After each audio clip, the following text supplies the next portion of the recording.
ഓരോ ആളുകൾ ഇഷ്ടപ്പെടാൻ എന്തെങ്കിലും ഒരു ക്വാളിറ്റി വേണ്ടേ നമുക്ക്? അള്ളാഹുവിന് എന്താണ് ക്വാളിറ്റി എന്നാണ് ഞാൻ ചോദിക്കുന്നത്. നിങ്ങൾ അള്ളാഹുവിൽ കണ്ട ക്വാളിറ്റി എന്താണ്? ഇപ്പൊ സാറുമാരൊക്കെ ചില ചോദ്യങ്ങളൊക്കെ ചോദിക്കാറുണ്ട്.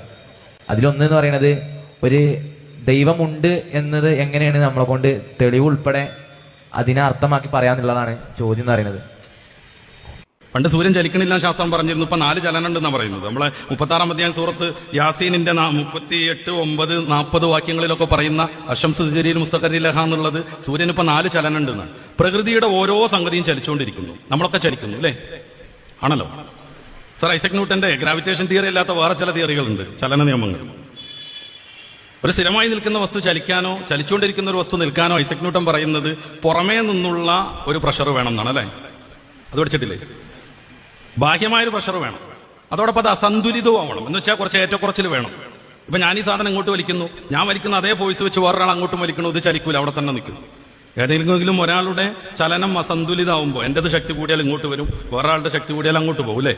അതോടൊപ്പം അത് ബാഹ്യവും ആവണം. നമ്മളൊരു കാറ് നിർത്തിയിട്ടുണ്ട്, അതിന്റെ ഉള്ളിൽ കയറിയിട്ട് ഡാഷ്ബോർഡ് എത്ര ഉന്തിയാലും വണ്ടി പോകില്ല. ഹാൻഡ് ബ്രേക്ക് ഇട്ടിട്ടില്ലെങ്കിലും ഒന്നും വണ്ടി പോകില്ല. എന്തുകൊണ്ട്? ആ കാറിന്റെ ഉള്ളിൽ നിന്ന് പ്രഷർ കൊടുത്തിട്ടുണ്ടെങ്കിൽ വണ്ടിക്ക് നീക്കം പറ്റൂല.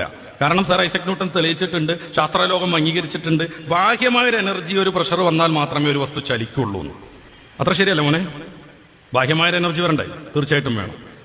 അങ്ങനെ വരുമ്പോ ഈ പ്രപഞ്ചം ആകമാനം ചലിച്ചുകൊണ്ടിരിക്കുന്നു.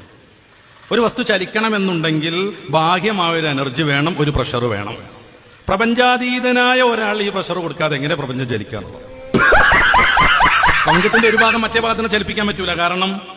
കാരണം ആന്തരികമായ പ്രഷർ കൊണ്ട് ഒരു വസ്തു ചലിക്കൂല. കാറിന്റെ ഉള്ളിൽ കയറിയിട്ട് എത്ര ഉന്തിയാലും വണ്ടി ചലിക്കൂല. പെരുന്നമണ്ണെന്ന് ബസ് കയറി എനിക്ക് പെട്ടെന്ന് പുഴക്കാട്ടിലേക്ക് എത്തണം, അതിന്റെ മുമ്പിലെ സീറ്റ് ഞാൻ എത്ര പിടിച്ചുന്തിയിട്ടും വണ്ടിക്ക് പ്രത്യേകിച്ച് ഒരു ഗുണം ഉണ്ടാവില്ല. കാരണം ഉള്ളിലുള്ള അല്ലെങ്കിൽ ആന്തരികമായ പ്രഷർ കൊണ്ട് ഒരു വസ്തു ചലിക്കൂല. അങ്ങനെ വരുമ്പോ ഈ മഹാപ്രപഞ്ചം, നേരത്തെ ഉസ്താദ് പറഞ്ഞു പ്രപഞ്ചത്തിന്റെ വ്യാപ്തിയെ കുറിച്ച് കുറച്ചൊക്കെ, നമ്മുടെ സൗരയൂഥത്തിലെ ഒരു ബിന്ദു മാത്രമാണ് നമ്മുടെ ഭൂമി.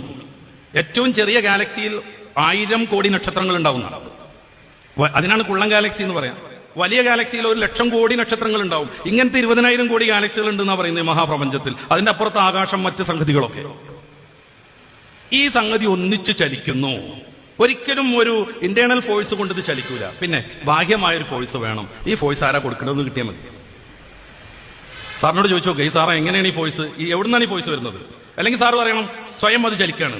സ്വയം ചലിക്കാൻ പറ്റൂല, കാരണം ചലന നിയമം 3 ഉണ്ട്, ഞാനത് വിശദീകരിക്കുന്നില്ല. അത് 3 അതോടുകൂടെ തെറ്റിപ്പോകും. സാർ ഐസക് ന്യൂട്ടൻ ഉണ്ടെങ്കിൽ സാറിനെ പിടിച്ച് കോളേജിൽ നിന്ന് പുറത്താക്കും.